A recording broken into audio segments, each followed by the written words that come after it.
It's replaced by a more advanced one and is let go from the company. It's so depressed it goes to jump off a bridge. This was right after GM had laid off over 30,000 people for almost those exact reasons. The commercial was meant to be cute. Edit, the reason the robot gets let go is because he messed up, not got replaced. I wrote the description from memory and then linked the video in a rush before I went to work. The point still stands about how it was a bad PR move and was in terrible taste. So for those of you pointing that out, I'm sorry. Since I messed up, I might just go jump off a bridge. BP's CEO Tony Hayward, after the Gulf Coast oil spill, telling reporters I'd like my life back. To be fair, the full quote is, "We are sorry for the massive disruption it's caused to their lives. There's no one who wants this thing over more than I do. I'd like my life back."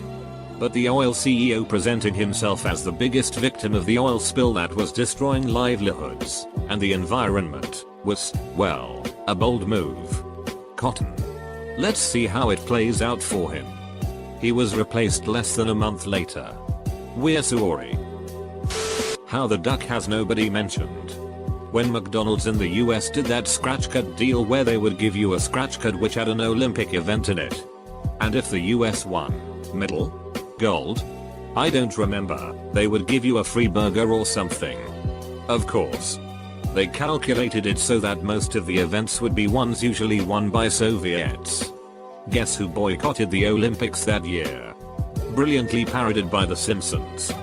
Hoover giving away free plane tickets with their vacuum cleaners. People were buying them just to get the plane tickets, which were actually worth more than the vacuum cleaners themselves in many cases. Selling a ton of vacuum cleaners would be the goal though, wouldn't it? Did they end up losing money because of it? Yup. They were expecting people to buy their high-end vacuum cleaners since getting the plane ticket would help justify paying more. But they failed to realize that if they didn't prevent people from getting the tickets from the lower-end vacuum cleaners too, everyone would just buy those for the sole purpose of getting the tickets, which were worth much more than the low-end models. They ended up practically pleading with customers to take another, lower value, item instead of the plane tickets. Netflix splitting up the company into Quickster and quickly reversing that. My favorite fun fact from that mess was that there was this random surfaced owner on Twitter who went by @Quickster. Overnight, his Twitter blew up and he was freaking the hell out. The best part of that was the person waking up, not knowing why everyone was following and engaging with him. Even funnier, his account was full of drug references. Donald Trump right now. For a guy worth billions, the sheet that comes out of his mouth is priceless. Gerald Ratner was CEO of British jewelers Ratners in the 90s. Before he made a speech calling his products total crap, wiping £500 million off the value of the company and causing it to nearly fold. I'm too young to remember this, or the company, but I've heard this story loads of times. What's weird though is that apparently everybody knew the products were a bit shit, and that's why they were cheap. Nobody should buy an Alba TV out of Argos and expect fantastic quality. John knows and why I stayed. There was a big movement on Twitter to spread awareness of domestic abuse and how there are times where the woman doesn't realize her so is abusive. So women are sharing their own stories and tagging why I stayed. Somebody on the marketing team at Giannis completely missed the tone purpose of this and Giannis ended up tweeting why I stayed. He had pizza. Didn't go over so well. Edit, DiGiorno. Not Papa John's. Lars Ulrich of Metallica giving a press conference in 1999. Can't find the video, where he stated he would send the police to seize the hard drives of Napster users who download Metallica songs. He said this while waving a large ream of paper listing the Napster users who were in offense. He had trouble, it would seem, of making the connection that the people on that list were his biggest fans. Truth is pretty much every single artist copyright holder in America was on board with shutting down Napster and stood on sound legal ground in pursuing that. Many artists went on the record saying they were against Napster. Only ducking Lars Ulrich was literally threatening extreme action as publicly as he did. Forevermore Metallica, a band who once produced music a decade ahead of its time, will be known as the band that shut down Napster, and worse, the band who sued their own fans. Neither is true. But it doesn't matter at this point, nothing else matters at this point. Bud Light's up for whatever campaign. The perfect beer for removing no from your vocabulary for the night. Bud Light president, yeah. I really like that slogan. I can't see any problems coming from that.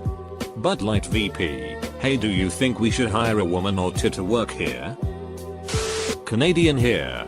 Not sure how many of you are familiar with Jian Ghomeshi, but he's a famous television personality, known best for his interview show Q. When the CBC fired him, he posted on Facebook that he was fired for liking rough sex. At first, he drew a great deal of sympathy. Then the real facts came flooding in. He was a serial abuser of women. And the CBC fired him after he had shown them pictures of a girl whose ribs he had fractured. Women began to speak publicly about his abuse, and several press charges. He's now on trial, facing life in prison. All from a self-pitying Facebook post. Amy's Cafe blowing up everyone on their Facebook after their terrible episode. Pepsi's contest in the Philippines in 1992. You can read about it here. Pepsi ran a contest in the Philippines that would give a lucky winner $1 million. It was based on the number on the bottle cap, and the winner would be announced. Well, it turned out there was a glitch, and the number they announced was not a unique number. In fact, there were 800,000 caps that had that number. Pepsi retracted the winning number, and a riot ensued to the point where they withdrew all but 2 of their non-Filipino employees because of the number of death threats. 2 people died when a Pepsi delivery truck was firebombed. There may be a lot of other horrible PR moves, but I don't think any of them ended up with people dead because of it. You can thank Pepsi for taking the cake on that one. O.J. Simpson publishing a book about how he would have killed his wife. That book is ducking insane. It reads like this: here's how I met Nicole. There's no way I did it. I didn't do it. I couldn't have done it. Here's how I did it. No way I did it. I didn't do it. The Ludlow Massacre. Miners working for the Rockefellers went on strike in Colorado. The answer? To call in the National Guard to shoot down the miners and their families. And so the modern PR machine was born. The Rockefellers founded the first public relations department to handle the backlash of the massacre. They also created the Rockefeller Foundation to show the world what great folks they are. In the 1993 Canadian federal election, the ruling but unpopular Progressive Conservative Party released an attack ad against Liberal leader Jean Chrétien. The ad highlighted Chrétien's Bell's palsy and closed with a question along the lines of, "Do you want this man running the country?" Chrétien became Prime Minister. The Progressive Conservatives went from majority to 5th place and missing out on official party status. Within 10 years they were absorbed by the Reform Party. Geraldo Rivera unveiling his empty cave that was supposed to be filled hidden treasure, or that Mantm employee who refused to let Spielberg use his company's product in E.T. They used Reese's Pieces instead, sending sales through the roof and cresting product placement. Philip Morris said smoking deaths have a positive effect. According to CNN, the tobacco giant conducted the study in response to the Czech government's argument that the financial costs of smoking outweighed its benefits. Not so, said Philip Morris. Smoking actually resulted in a net gain of around $147 million, including saving between $943 million and $1.2 billion coroners, about $24 million to $30 million, in healthcare, pension and public housing costs due to the early deaths of smokers. The company, of course, faced a huge public backlash as a result of the release, which was intended to create positive PR for an already struggling industry. MTV had a contest where anthrax would come to your house. Well, they did. And completely destroyed the place. After being exposed for using racist language, Paula Deen goes into damage control mode to prove she's not a racist, and makes her way onto talk shows with a friend, Hollis, who is as black as that board. Step away from that board so we can see you. Needless to say, She ended up coming off even worse than before. Howard Stern had some funny remarks about this. Abercrombie & Fitch sold racist t-shirts and sexy thongs for little girls. In April 2002, Abercrombie & Fitch released a line of t-shirts depicting caricatures of Asian stereotypes. Corporate commentary: "We personally thought Asians would love this t-shirt." A month later, the company introduced racy thong underwear in children's sizes, aimed at girls aged 10 to 14. Corporate commentary: "The underwear for young girls was created with the intent to be light-hearted and cute." LifeLock's CEO gave out his social security number and challenged people to steal his identity. Guess what happened? 13 times in a row? While Davis said that this proved LifeLock worked since identity thieves were only successful 13 times. The FTC disagreed and fined the company $12 million for deceptive advertising in March 2010. Malaysian airline offering free tickets to flyers who submit their bucket lists. Time.com. Apple giving away the new U2 album has got to be up there. I don't think Apple releasing a free album from one of the biggest names in music history would be considered the worst PR move in history. A slight nuisance to people who don't like U2? Sure. But the worst PR move in history? The mistake they made was automatically adding the album to everyone's music libraries. No one would have complained if it required a manual download. A tant comes to mind. The population in the US is still reeling and angry over the revelation that major phone and tech companies have been providing data about their activities to the NSA. And now a tant has decided to make things worse. In proposed changes to their privacy policy, they are considering selling your information to advertisers. Brilliant move.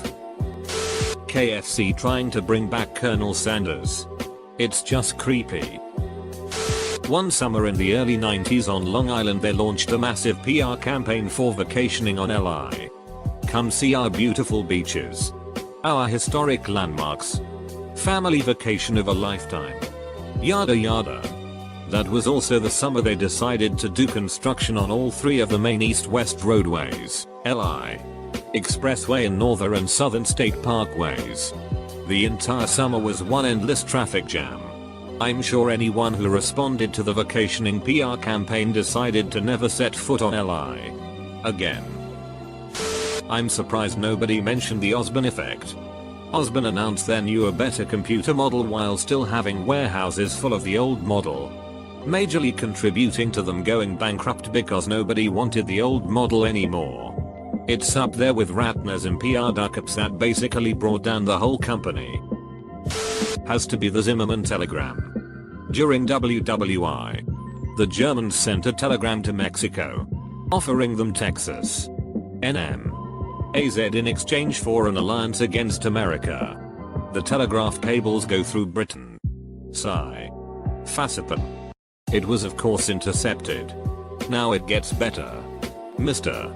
Zimmerman was asked if it was legit by a friendly, i.e. pro-German, news writer.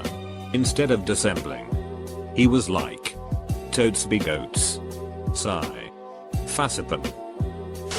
Bill Cosby inviting people to make a meme out of him on Twitter was a pretty dumb PR move. At the time Hannibal Buress mentioned the Cosby grape allegations in his stand-up. Then Cosby said meme me. The Cosby grape memes were born. When Ben & Jerry's ice cream came out with Dave Matthews Magic Brown as flavor on the day the Dave Matthews bus dumped its waste tank on boaters under the bridge it was on, those brownies were not magic. Pretty sure it was Nike trying to celebrate St. Patrick's Day by having a shoe released with the colors of Guinness, black and brown. However, in Ireland they had referenced the shoe as black and tans. Tom Cruise sacking his PR when he started dating Katie Holmes. Of course. His involvement with Scientology is long and historically documented.